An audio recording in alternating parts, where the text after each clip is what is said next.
Ahí estamos ya. Chascas, me llegó tu libro, creo que hace 3 semanas, un mes más o menos, y me lo eché en una noche. Me gustó mucho Y yo para. que me tardé un año en escribirlo. Creo que debe ser un poco, antes de empezar la entrevista formal, ¿cómo es esto del proceso creativo que tanto tiempo tardas en procesar, en escribir, en palpar, y que la gente lo consumamos, lo hagamos propio en pocas horas? ¿Es fácil, difícil o es parte de? Bueno, yo lo considero un gran piropo, que la gente me diga que se echó la serie que escribí o el libro que escribí así, de volada. Yo lo asumo como un gran piropo. Eso significa de alguna manera que funcionó lo que yo quería, que es generar un poquito de adicción, que la gente no lo pueda soltar, que sea tan entretenido o tan interesante o tan misterioso o tan enigmático como sea, que no hayas podido dejarlo de lado. Así que digamos que ya a estas alturas lo asumo como algo muy positivo. Me acuerdo que al principio de mi carrera, hace ya 30 años, sí me sacaba mucho de onda y decía, pero yo tardé tanto tiempo en hacer eso y se leyeron el libro en 3 días. Me daba como envidia, ¿me entiendes? Ahora ya no, ahora lo asumo como un gran piropo.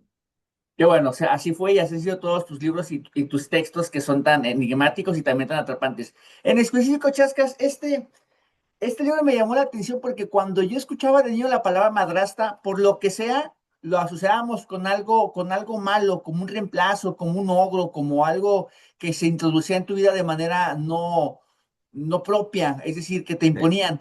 Pero acá le das un giro, pues distinto. ¿Qué te motivó a cambiar esos estereotipos que todavía tenemos en el imaginario por escuchar madrastra? Mira, yo en general le peleo mucho al prejuicio. Encuentro que el prejuicio es muy dañino en todo orden de cosas y además me parece que el prejuicio es básicamente ignorancia. Alguien prejuicioso con respecto a un tema es alguien que por lo general no tiene un conocimiento del tema que está hablando. Por eso es prejuicioso. La misma palabra lo dice, prejuicio. O sea, antes, tú emites un juicio antes de saber de lo que estás hablando. Y siempre he pensado que la figura de la madrastra es una figura que la literatura, sobre todo clásica, y el cine también, se ha encargado de tratar muy mal.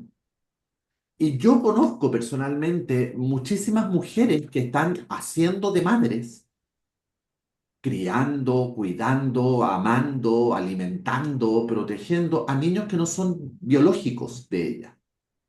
Entonces me parecía que era, digamos, como algo que yo debía en algún momento de mi literatura solucionar, al menos para mí. Y por otro lado me parecía también un elemento profundamente machista, porque al padrastro no se le atribuye esa connotación negativa que sí se le atribuye a la madrastra.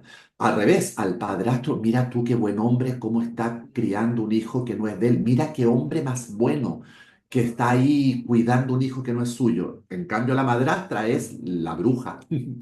la mala, la que, como tú bien dices, se impone a la fuerza y ahí llega a ejercer su maldad. Y a mí me parece que habrá una que otra madrastra mala por el mundo, pero la gran mayoría son mujeres que están ejerciendo de madres, de cuidadoras, de protectoras, con hijos que no son biológicos de ellas, pero que quieren como si lo fueran. Y de ahí, de toda esa especie como de caldo de cultivo, de rabia, de injusticia, de prejuicio, nació este libro. Oye, también, además de lo que significa la figura de esta madrastra, pues también aborda y cada uno de nuestras heridas habla y nos habla acerca de reconstruir familias y la idea de que se pueden tener un poco dos mamás, ¿por qué no una no pueden estar paralelamente coexistiendo? ¿Crees que la literatura infantil tenga o deba tener una responsabilidad de reflejar la diversidad en las familias? Es decir, antes veíamos el cuento de princesas que era o debía ser así. Ahora hay mucha diversidad como siempre, pero tal vez la literatura infantil nunca se ha preocupado por hacerlo. ¿Crees que debería hacerlo?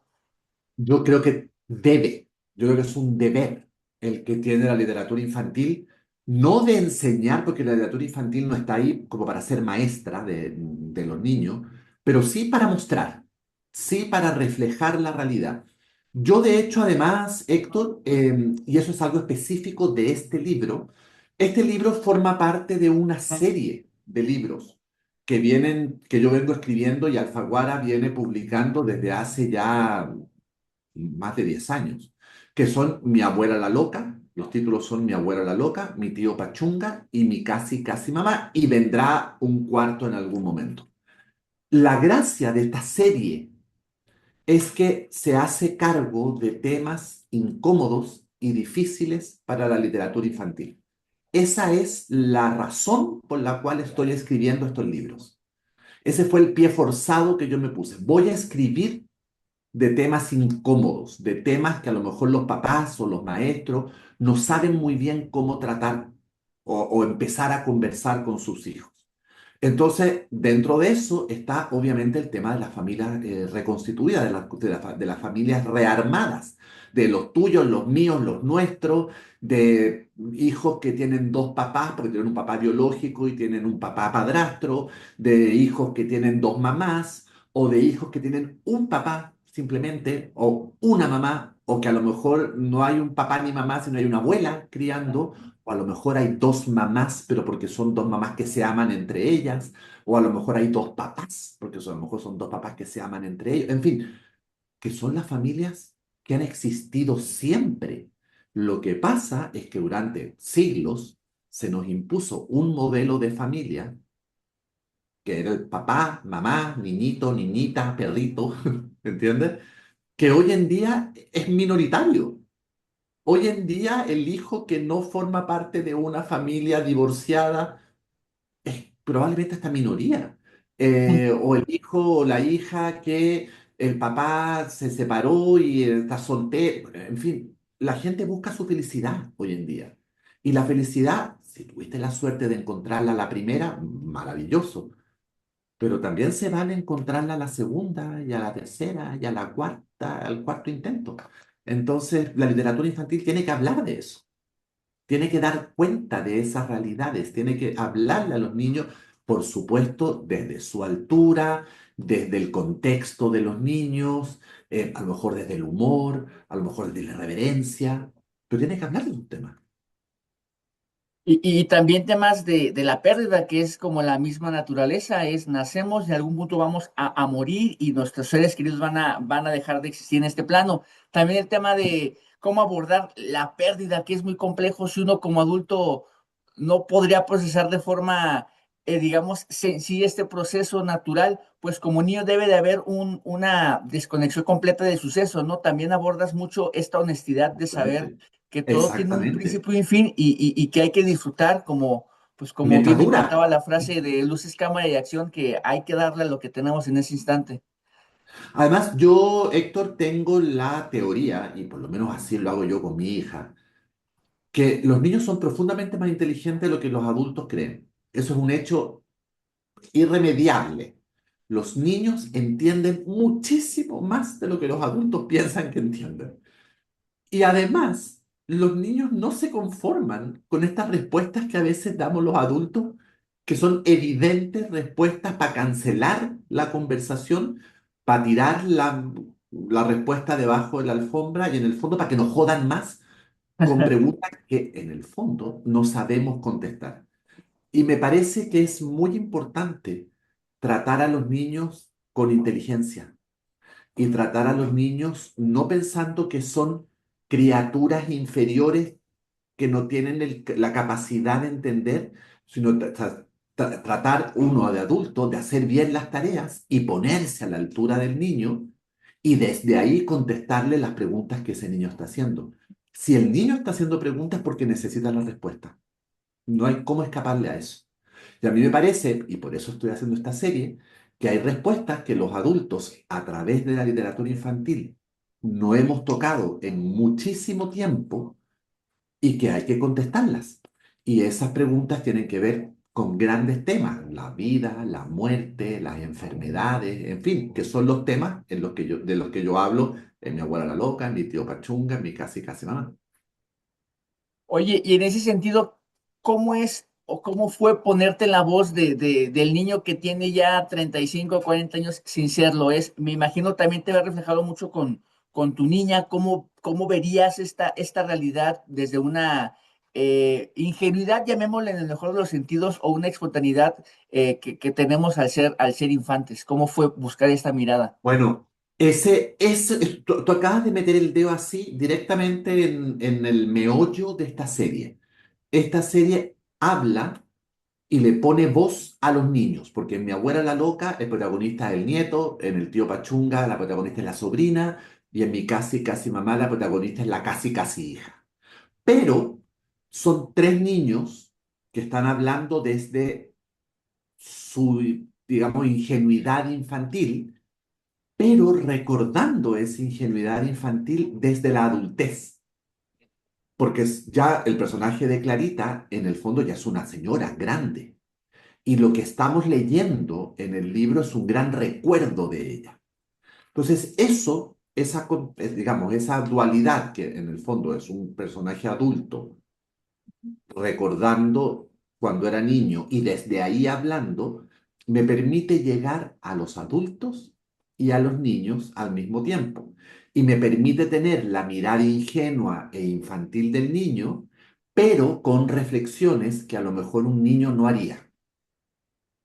Entonces, eso, digamos, esa dualidad del narrador me ha permitido tocar temas difíciles de una manera mucho más ingenua, que entienda un niño, pero que también un adulto pueda entender sin sentirlo aniñado. No sé si me explico bien, Sí, pero es como bien lo mencionas, no tratar a un niño como intelectualmente discapacitado a nuestras capacidades, sino simplemente es eh, buscar el lenguaje correcto con la sapiencia que ellos manifiestan y que pocas veces nosotros lo les entendemos de respetamos, esa manera. claro, absolutamente. Oye, hablabas de este cuarto libro. ¿Quieres y puedes adelantarnos un poco de cómo lo vas a estar planteando en este mismo universo? ¿Qué historia, Estoy, qué historia te falta por contar o quieres contar? bueno, mira, me faltan muchas, porque en un árbol genealógico familiar hay de todo, pero de los que te puedo decir ahora, no voy a hablar nunca directamente en un libro, no van a ser protagonistas, son papá y mamá. Porque papá y mamá son los más aburridos de todos.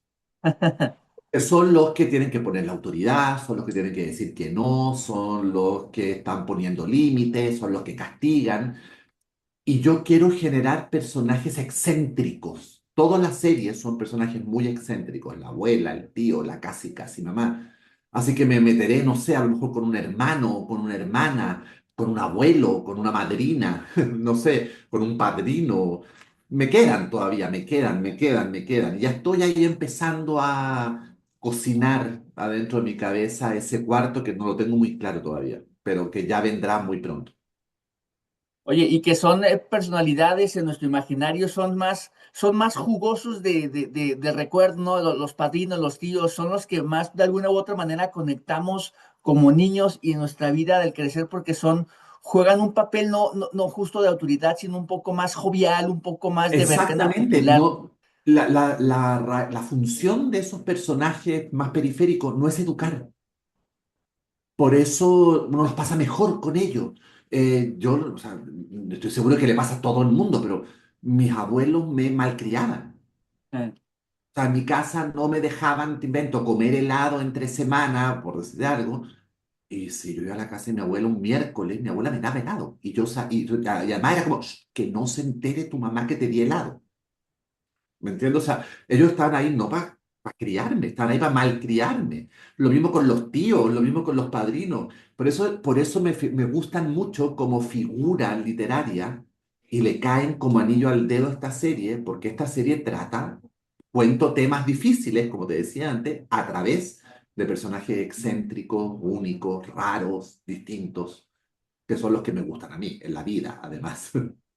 Totalmente. Oye, ya por último, entiendo que ahorita estás en el mood de trabajar en estas experiencias infantiles con esta área, pero ¿qué te gusta más escribir o palpar? ¿Cuál es su proceso creativo para saber que ahora es un cuento o es una historia de infantil, ahora es una adaptación, es para una serie? ¿Cómo funciona tu cerebro en ese sentido? Mira, Héctor. No lo tengo muy claro, porque mi cerebro es un caos. Pero lo que sí te puedo decir, que yo cuando empiezo a inventar historias, no tengo idea en qué formato va a salir. O sea, a mí lo que me obsesionan más que los formatos son conceptos. De pronto me obsesiono con conceptos. Digo, ahora estoy pegado con la venganza. De pronto es la justicia. De pronto es, no sé, la impunidad. De pronto es la soledad, en fin, son como conceptos que me vienen, familias diversas, por ejemplo, y me obsesiono con esos temas y empiezo a inventar historias y cuando ya tengo una historia medio armada, veo en qué formato esa historia saldría mejor. No es que yo diga, voy a escribir un libro ahora. No, no digo eso. Digo, voy a escribir sobre familias diversas Mm. y empiezo a darle vuelta y de pronto digo, ok, tengo esto, ya tengo armados estos personajes, tengo esta historia. ¿Esto queda mejor como libro o queda mejor como obra de teatro o queda mejor como película o queda mejor como una serie para Netflix? Y así es como empiezo a decidir para dónde la mando esta historia, pero cuando ya la tengo medio armada. Ese es un poco el proceso. Te va dando la misma historia, ¿en qué se va a convertir entonces? Exactamente, Qué exactamente. De alguna maravilla. manera, como que atrapo el concepto, atrapo la idea, de ahí le armo los personajes y ella misma me va como guiando, me va diciendo, no, para acá, para allá, mejor hazla libro porque te vas a poder meter mejor en la mente de los personajes, no, mejor hazla, en fin, los diversos formatos. Pues qué maravilla, qué maravilla. En verdad disfruté este texto, fue como volver un poco a la niñez, tantas preguntas que teníamos y también estos golpes de realidad que como adulto tenemos que olvidamos ser y sentir los niños, quedarnos con este buen recuerdo y no quedarnos en esta pena o en este duelo. Chasca, gracias por el tiempo, la entrevista. Acá te esperamos en Guadalajara cuando gustes con Bueno, tequila, torta ahogada, espero ir este año para la FIL, en que la voy FIL. casi todos los años, así que pues, y además llegando a Guadalajara me voy a comer, o sea, tengo todo mi recorrido hecho ya. Y que ya está a la vuelta de la esquina, 3, 4 meses ya para que llegue en noviembre. Exactamente. No puedo Estamos, creer. sí, estamos en contacto. Muchísimas gracias por el tiempo y pues bonito fin de día por allá. Muchísimas gracias, que estés muy bien. Gracias. Chao.